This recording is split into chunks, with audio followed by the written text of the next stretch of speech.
സ്വാഭാവികമായിട്ട് ഉള്ളതാണ്. പിന്നെ ഇത് പേപ്പറുകാർക്ക് ഒരു വാർത്ത, പിന്നെ ഫിലിം മാഗസിനൊക്കെ എന്തിനാ ഇറങ്ങുന്നത്, എന്തെങ്കിലും വാർത്ത കൊടുക്കണ്ടേ. അപ്പോൾ മമ്മൂട്ടിയെ പറ്റി എഴുതി കഴിഞ്ഞാൽ വാർത്ത ചെയ്യാൻ മതി, മോഹൻലാലിനെ പറ്റി എഴുതി കഴിഞ്ഞാൽ ഒരു വാർത്തയായി. തൊഴിലുണ്ട്, തീർച്ചയായിട്ടും ഉണ്ട്. ഞാൻ പറഞ്ഞില്ല കറിക്കരിയുന്നത് എന്ത് ചെയ്തിട്ടാണ്. പക്ഷെ എത്ര പേരെ കൈ മുറിയതല്ലേ. ഞാൻ മിക്സിയിൽ പോയി കൈ മുറിച്ച് അവ ചോദിക്കുക അപ്പോൾ ചമ്മന്തി ഉണ്ടാക്കി തിന്നാനാണെന്ന്. വിരൽ പോയ പലരും ഉണ്ട് മിക്സിയിൽ. വാർത്തയാവുന്നു. സോ അതൊന്നും ഒരു ഇമ്പോർട്ടൻ്റ് അല്ല എൻ്റെ അഭിപ്രായത്തിൽ. അത് നമ്മൾ അഭിനയിക്കുന്ന ഒരു ജോലിയാണ്. പക്ഷെ അഭിനയിക്കാൻ ചാൻസ് കിട്ടുന്നത് അതിലും കഷ്ടമാണ്.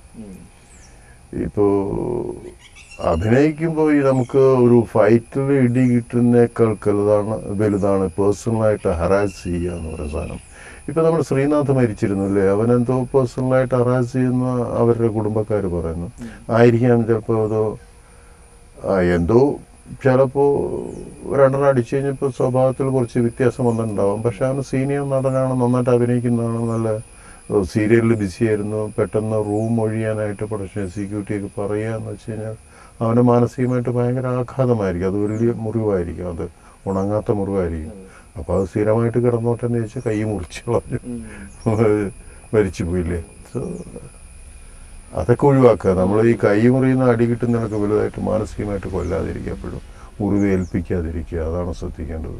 അല്ലാണ്ട് ഞാനിപ്പോൾ ഈ ഇൻ്റർവ്യൂ തന്നെ ചെറിയ ചെറിയ കാര്യങ്ങൾ പറഞ്ഞിട്ട് നമുക്ക് കാര്യമില്ല. അതിന് നമുക്ക് ഫിലിം മാഗസിൻ വായിക്കാം, ഞാനൊക്കെ വായിക്കാം അതിന്. അതുപോലെ തന്നെ പഴയകാല മലയാള സിനിമയിൽ താരങ്ങൾക്കൊരു സംഘടന ഇല്ലായിരുന്നു. അന്ന് പ്രശ്നങ്ങൾ ഒന്നും ഉണ്ടായിരുന്നില്ല.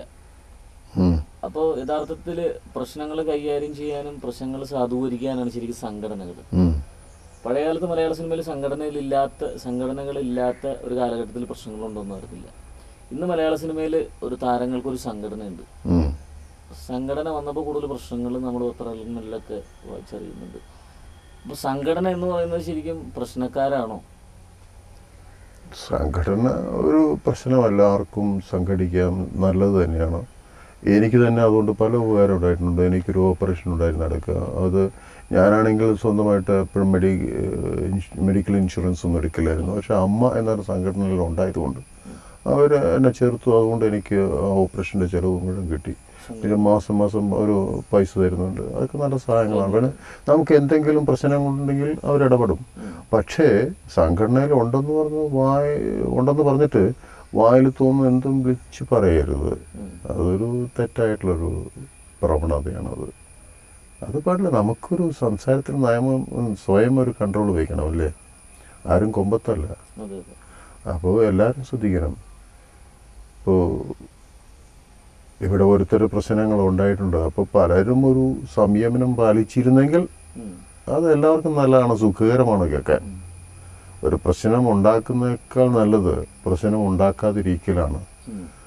അതിനാണ് ഞാൻ നേരത്തെ പറഞ്ഞ വിവേകം എന്നൊക്കെ പറഞ്ഞു. വിവേകം വേണം. ഇപ്പോൾ ആര് സംസാരിച്ചാലും ശരി.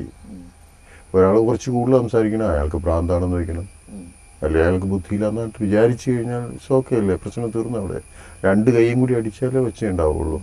അപ്പോൾ സംഘടന കൊണ്ട് മെച്ചമല്ലാതെ ഒരു ദോഷം ഉണ്ടായിട്ട് എനിക്ക് തോന്നിയിട്ടില്ല. തിലകൻ സാറിൻ്റെ പ്രശ്നമാണെങ്കിൽ തന്നെ അദ്ദേഹത്തിൻ്റെ പ്രായവും അതൊക്കെ മാനിച്ച് നല്ലൊരു നടൻ നമ്മൾ അങ്ങനെ അദ്ദേഹത്തെ തിരിച്ചെടുക്കേണ്ടതല്ലേ ശരിക്കും? പുള്ളി കളഞ്ഞിട്ടില്ലായിരുന്നു. പക്ഷേ ഞാനത് വായിച്ചിട്ടുള്ളതാണ്. പക്ഷേ ഈ പ്രായം എന്നുള്ളതൊരു പരിഗണിക്കേണ്ട വിഷയമല്ല. പ്രായമായി എന്ന് പറഞ്ഞിട്ട് എന്തും പറയാമെന്നില്ല. പക്ഷെ നമുക്കൊരു തീരുമാനം എടുക്കായിരുന്നു, അതിനെ ശ്രദ്ധിക്കേണ്ട എന്ന് വെച്ചാൽ മതിയായിരുന്നു. അത്രയേ ഉള്ളൂ.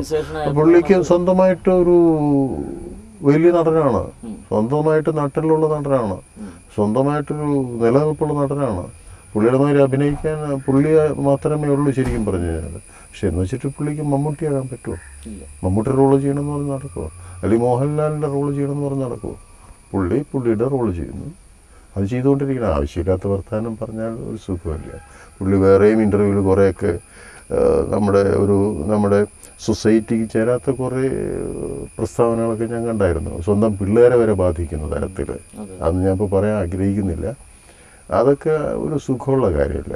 തിലകനാണ്, അയാളുടെ സ്ഥാനത്ത് ഇരുന്നപ്പോലെ. ഈ പണ്ട് പറയുമല്ലോ,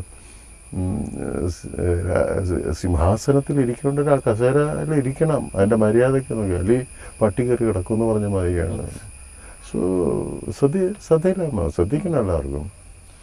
അതുപോലെ തന്നെ സിനിമയിലേക്ക് പുതുതായിട്ട് എൻട്രി ചെയ്ത ആൾക്കാർ പലപ്പോഴും സിനിമയിലുള്ളവരും രാഷ്ട്രീയം പിന്നെ നിഷ്പക്ഷമായിട്ട് ചില അഭിപ്രായ സ്വാതന്ത്ര്യങ്ങൾ പറയാൻ പലരും മടിക്കും. രാഷ്ട്രീയത്തിലാണെങ്കിലും നമുക്ക് വ്യക്തിപരമായിട്ട് മാനസികമായിട്ടും ഉള്ളിൻ്റെ ഉള്ളിൽ ഒരു രോഷം ഉണ്ടാവും. പക്ഷേ സിനിമയിലേക്ക് എൻട്രി വന്നിട്ട് പലരും രാഷ്ട്രീയം സംസാരിക്കാറില്ല, നിഷ്പക്ഷമായിട്ട് സംസാരിക്കുകയുള്ളൂ. ഇഷ്ട നടൻ ആരാണെന്ന് ചോദിച്ചാൽ സംസാരിക്കാറില്ല. അപ്പോൾ യഥാർത്ഥത്തിൽ ഇതൊക്കെ വേണം സിനിമയിൽ നിലനിൽക്കാൻ. അല്ല, ഇഷ്ടം നടന്നു പറഞ്ഞാൽ എല്ലാവരും ഇഷ്ട നടനായിരിക്കും. പക്ഷേ ഈ രാഷ്ട്രീയത്തെ കാര്യം എന്തുകൊണ്ട് രാഷ്ട്രീയം സംസാരിക്കുന്നില്ല? നമ്മളൊരു ഒരു ഒരു പാർട്ടിയല്ല രാഷ്ട്രീയം എന്ന് പറയുന്നത്, കോൺഗ്രസ് അല്ല രാഷ്ട്രീയം എന്ന് പറയുന്നത്, അല്ലെങ്കിൽ കമ്മ്യൂണിസ്റ്റ് അല്ല രാഷ്ട്രീയം എന്ന് പറയുന്നത്. നമ്മൾ സൊസൈറ്റിയെ ബാധിക്കുന്നത്, രാഷ്ട്രത്തെ ബാധിക്കുന്ന ഒരു പൊതു പ്രശ്നമാണ്. അതിന് അറിവുണ്ടാവണം. അറിവുള്ളപ്പോൾ അറിവുള്ള കാര്യങ്ങൾ സംസാരിക്കണം. അതൊരു രാഷ്ട്രീയ പാർട്ടിയാവണമെന്നില്ല. നമ്മുടെ പൊതു നന്മയ്ക്ക്, സമൂഹ നന്മയ്ക്ക് ഏതാണ് നല്ലത് അത് രാഷ്ട്രീയമാണ്. അതിനെപ്പറ്റി അതിൽ പ്രവർത്തിക്കുന്നത് നല്ലതാണ്, അത് രാഷ്ട്രീയമാണ്. അല്ലാണ്ട് ഒരു കമ്മ്യൂണിസ്റ്റ് ആയതുകൊണ്ട് ഒരു കോൺഗ്രസ് ആയതുകൊണ്ട് രാഷ്ട്രീയം എന്ന് ഞാൻ പറയത്തില്ല. പറയുന്നവരങ്ങനെ ആയിരിക്കും. അതാണ് പൊതുവെയുള്ള ധാരണ. അതുകൊണ്ടായിരിക്കും രാഷ്ട്രീയം വേണ്ട, ഇപ്പോൾ കോളേജിൽ പോലും രാഷ്ട്രീയം വേണ്ട എന്നൊക്കെ പറയുന്നുണ്ട്. പക്ഷേ പിള്ളേർ പഠിച്ചു വരണം എന്താണ് രാഷ്ട്രത്തെ സംബന്ധിക്കുന്ന കാര്യങ്ങൾ, എന്താണ് സമൂഹത്തിന് വേണ്ട കാര്യങ്ങൾ. അത് നല്ലതല്ലേ? രാഷ്ട്രീയം വേണ്ടെന്ന് പറയാൻ പറ്റുമോ? രാഷ്ട്രീയം നല്ലതാണ്. അതെ, ജനസേവനമാണ് രാഷ്ട്രീയം എന്നുള്ള വാക്ക്. തീർച്ചയായിട്ടും അതല്ലാതെ വേറൊന്നുമില്ലല്ലോ. ജനത്തിന് കാലാകാലങ്ങളിൽ വേണ്ട എന്താണ് മാറ്റങ്ങൾ. അനിവാര്യമാണ്. നമ്മുടെ സിവിലൈസേഷൻ ഉണ്ടാകുന്നത് അങ്ങനെ തന്നെയല്ലേ? പണ്ടത്തെ കാട്ടിൽ ജീവിച്ചമാരല്ലല്ലോ ഇപ്പോൾ ജീവിക്കുന്നത്. അതിങ്ങനെ മാറിക്കൊണ്ടിരിക്കുകയാണ്. അത് കാലാകാലങ്ങളിൽ ഉണ്ടാകുന്ന വ്യതിയാനങ്ങൾ അതിൽ ബുദ്ധിയുള്ളവർ നോക്കി കണ്ടുകൊണ്ട് ആ മാറ്റങ്ങൾ വേണമെന്ന് നിഷ്കർഷിക്കുന്നത് കൊണ്ടതാണ് ഈ മാറ്റങ്ങൾ ഉണ്ടാകുന്നത്. അവരാണ് പൊളിറ്റീഷ്യൻസ് എന്ന് വിളിക്കേണ്ടത്.